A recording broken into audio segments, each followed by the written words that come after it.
But everyone, she said, everyone in the room saw this. Um, Light left my body. There was like a stream of light and swirled around the room the whole time I was dead. Um, I, I had no thought or memory of it because I was dead. um, and um, and so there was like an intuition, like a just not a thought, but like an intuition again came to me that if I didn't come back, it was my last chance to come back. I wouldn't live anymore. The life would be over. Good evening, welcome to the show, Earth to the Other Side. My name's John Glasspool, your host. Tonight I had the pleasure of speaking with Mr. David Ray Echt, and he is going to tell you his story about his NDE back in 1973.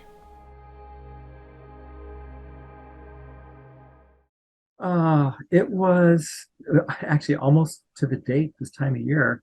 It was a New Year's Eve party, uh, 1973 going into 1974. I was 20 years old. It was a party, and I had spent weeks prior to that. I, I, I don't know. I'm older than you are. This happened in the 70s where there was a lot of drugs being taken.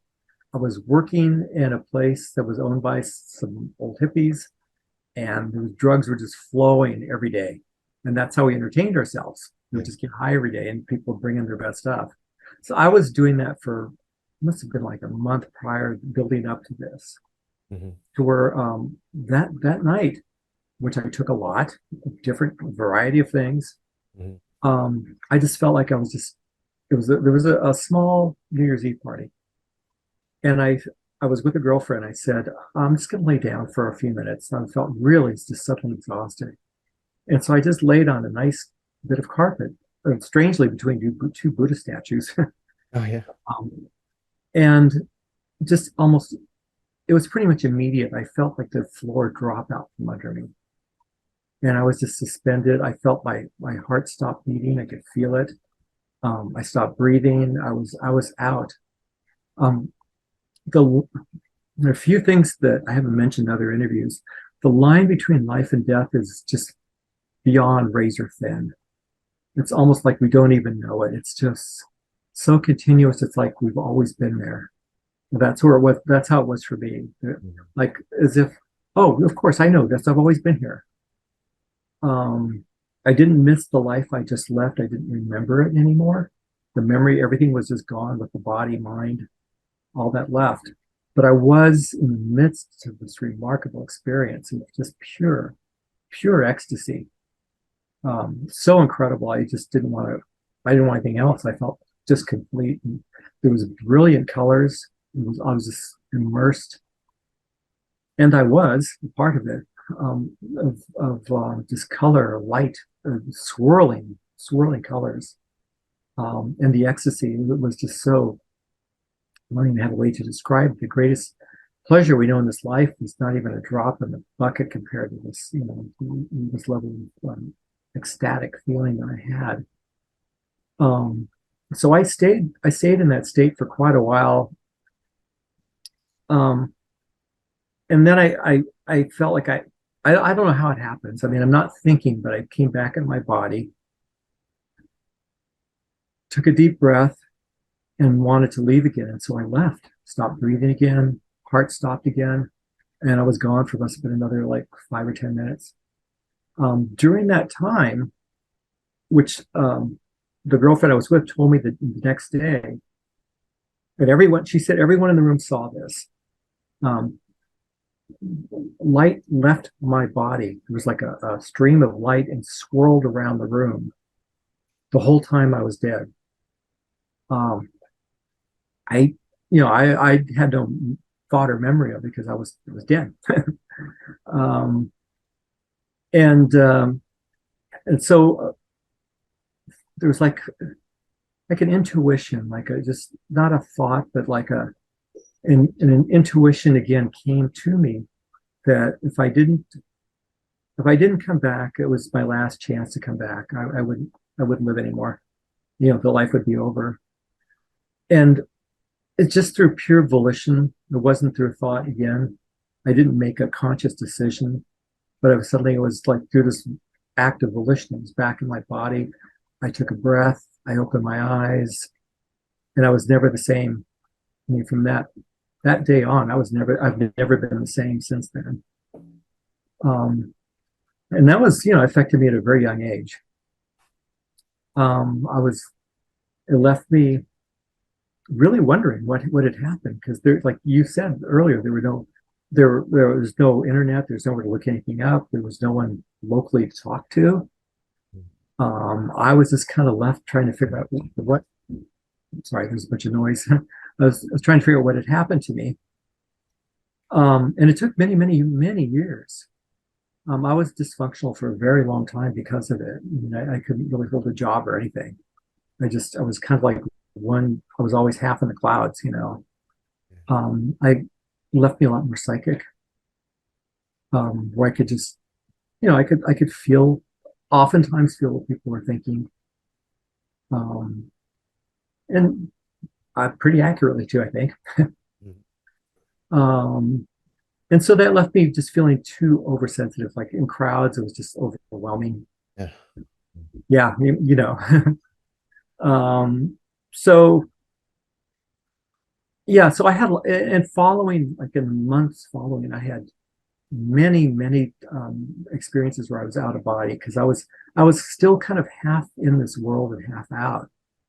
And so I would just like lay down to fall asleep. I'd be out of my body flying. I one time I flew with an angel, and she looked almost like you would expect, translucent, beautiful, angelic. She was like just right in front of me. We just kind of like flew up. And I remember she reached over and touched me. And I, again, was just filled with ecstasy when she did that, filled with this feeling of pure love. Um, and then I just opened my eyes and I was back in my body. That type of thing happened probably for the next few years on a pretty regular basis. And at, during those times, were you sober at the time, or?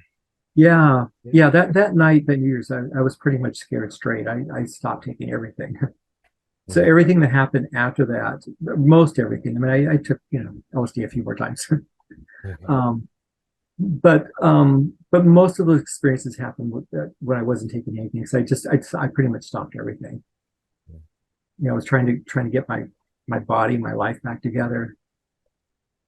During the NDE, did you at any point in time actually see your body, or when you were out of body? No, I didn't have my experience was different from a lot of others that I've heard of. I didn't I didn't rise up and see my body. I didn't go through the tunnel. I didn't have any of that type of stuff happen. I didn't see friends or family. I just went directly into what I now realize was kind of like the core source of existence, just that pure ecstatic light.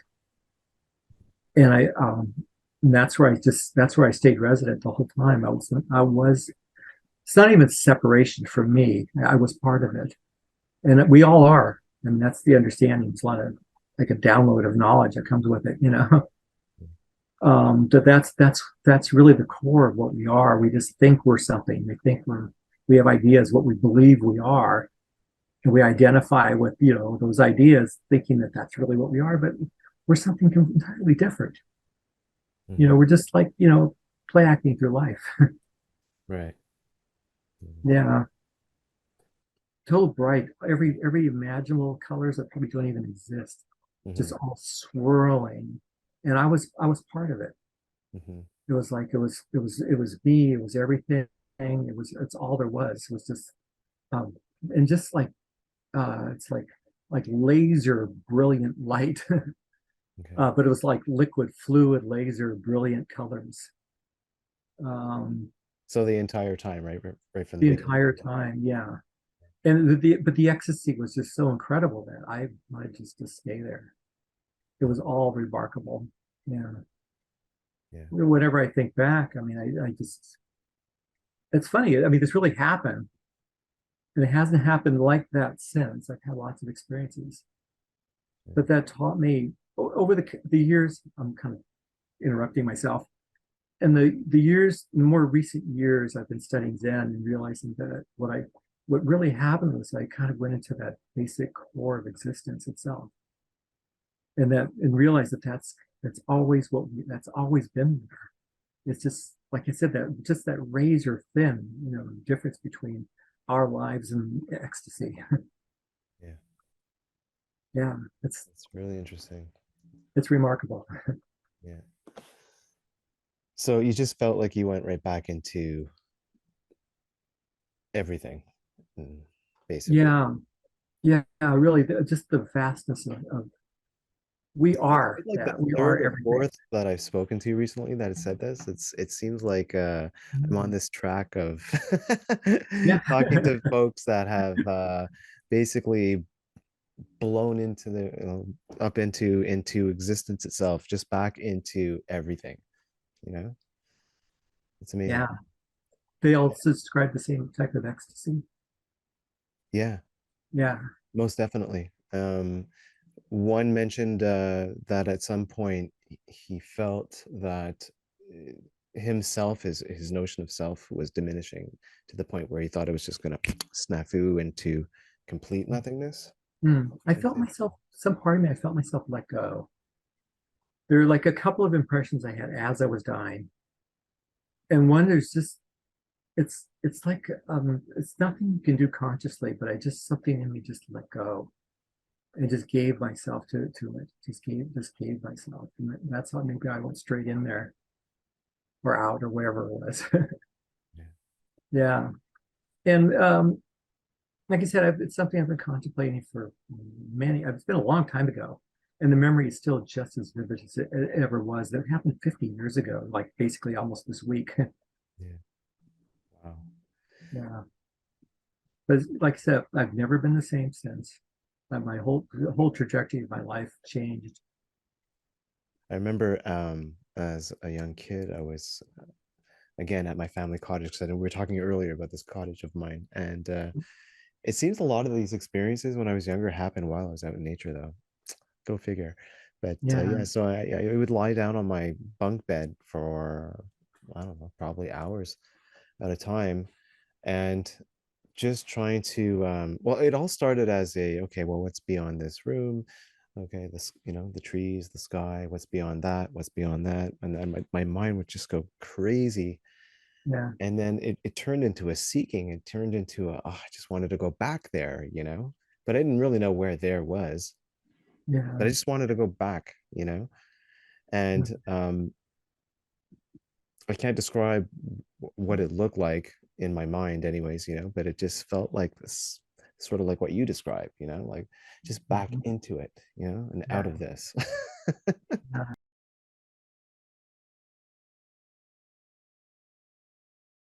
Um, right after the near death experience, I had trouble just staying in my body. Oh, I really? would, I would just lay down and fall asleep. I'd be like out flying. I'd be flying. Yeah, Or I don't know if this can be part of it. I flew with the angels that time. I had that experience, which was yeah, remarkable, wonderful. yeah, I've had other experiences where I was just out of my body. I would just be flying, and that happened for months and months. It took me a very long time to get kind of grounded again.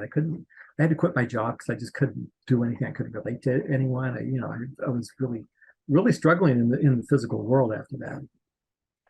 Because like I mentioned, there's especially back then there were no books to read. There was no one to talk to.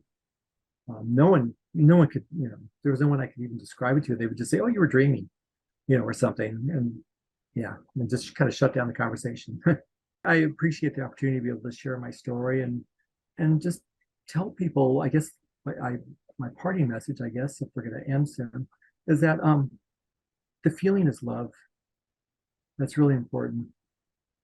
It's nothing scary. That ecstatic feeling is nothing scary. It is just like the most supreme love imaginable, and it just embraces you, and you don't want to leave it. It feels so wonderful. Yeah. that's wonderful. That's a wonderful ending thought. And No, thank you thank so you. very much for sharing your experience with us on the Oh, show. thank you, John. I really appreciate the opportunity. I'm really glad you did it, and I'm happy to have your story out there. Thank you so very much. Cool. I feel like I made a friend. Yeah, me too, man. I definitely feel that way, and I hope we do keep in touch for sure. It's been wonderful. Thank you so much. It's been wonderful for me too. Yeah. Yeah. So we'll be in touch then. Okay, thanks a All lot. right. You're welcome. Thank you. Have a great night, man. You too. You take care. You too. Bye bye. Yeah, so pre-birth memories. These kind of things, like there's a few other things too, I'm sure we can get into, but Mhm. there's and I don't know if this kind of, happened the same way with you, but for me it was like a lot of these things couldn't be explained, and they sort of came to light in the weirdest, strangest, most random way, Yeah. and each with its own story, but like the pre-birth stuff, I was convinced for so long that these memories that I had were just dreams, Oh, and not interesting. just dreams, but like very vivid and like repetitive dreams, I've been an avid lucid dreamer since such a young age. Oh, I've had interesting. lucid dreams all my life. This didn't seem like that. You know what I mean? It felt like you can differentiate, a memory from a dream usually, Yeah, and this I just understand. felt like a memory. It was more a memory of a feeling, Huh. it was literally like it was like it's really more of an overwhelming feeling. Like I remember, and there's a couple little things. Like I remember once I was having this conversation with my grandmother, um, and my grandfather. We were at my family cottage, and it was something very simple, like pass the salt, please, or whatever. And then she would pass it to me, and then I would remember, like, oh, there was a time where I didn't have to do that. I probably didn't eat food, but even if I were to need salt for some reason, I would have just thought it and it would have been there. I wouldn't have to ask for it. And I was like 6 years old when this happened. So, and they Yeah. were vivid memories. Well, that's an age where you're still kind of connected to the past lives. You haven't really, if it just fully embodied this life yet, so you're still kind of in between worlds in a way. Yeah. Yeah. I've heard lots of stories of people saying, "Oh, my last life, I used to," little kids saying that. Yeah. So, yeah. Tell me about your pre-birth memories. I'm really curious to hear about it. This goes back to when I was very young. I was born and raised in Los Angeles, Hmm. and I have memory of some. I don't know. I looked over. I don't remember who it was or recognized, but there was some like a light beam, like an angel almost, that was taking my hand. There it is, and we were flying. This is before I was born. We were flying all over Southern California, where I grew up, and Hmm. it had all looked really shiny and beautiful. I mean, not the way it actually looks now. It's a big city. Um, but I just remember the hills and mountains and everything just looked really beautiful. And that was my memory. It didn't last. The memory didn't last very long of it, but it felt very real, like that really happened. Mm. Just before I incarnated. Wow. Yeah, and I've had that same memory pop up many times. Something very similar, Yeah. where I was like given a tour. It's Like, amazing. this is where you're going to live. This is where you're going to grow up. This is where you're going to be this time. Yeah. Yeah. I was adopted as a baby. I was 14 days old, I think, when the adoption was final, and it was with my family that I grew up with. But I would have this, what I thought was a dream, and I'm sort of like in a very large, cold, dark, grayish room, and I'm in a crib, like a wooden old school, one of these old school cribs, and I could see like line like a tons and tons of rows of other cribs and babies. Like there's at least the first, or I guess first couple babies, I could see them, and I saw that they had like stuffed animal stuffies or whatever you want to call them, and I saw that I didn't have any, and it's like, oh, why don't I have this? So, anyways, I just thought that was a dream. And then many, many years later, I realized that it was sort of like a soul memory, Yeah. and the I perspective could for feel me, it when you're telling me. you know what I mean? Yeah, it was like obviously a baby. I mean, my brain's not even fully developed yet, not even close. There's no But way I could you have still have retained it. awareness. I think the soul transfers some memories if it serves you for some reason. Yeah. Um, it may take a while to figure that out on some of these Yeah. things I still haven't figured out myself. But I think the soul, in my opinion, anyways, the soul transfers, like it sees and records everything, but it will actually transfer some of these memories to you in some weird way. Like in me, for me, it appeared like it was stemming from a dream, but yeah, who knows how, I mean, maybe it was just always there as a memory. It's hard for me to really tell, but I know Like, for sure it's not a dream though. yeah, no, what I can feel it when you were telling me. It wasn't a dream, it was your perception. We we're perceiving before our brains even fully developed. Because we are perception. That's kind of our foundation of what we are. Right. And then we take that energy kind of incarnates into form of all the energies of all the past lives and all that stuff just kind of like manifests into form. And that's what makes us having unique personalities.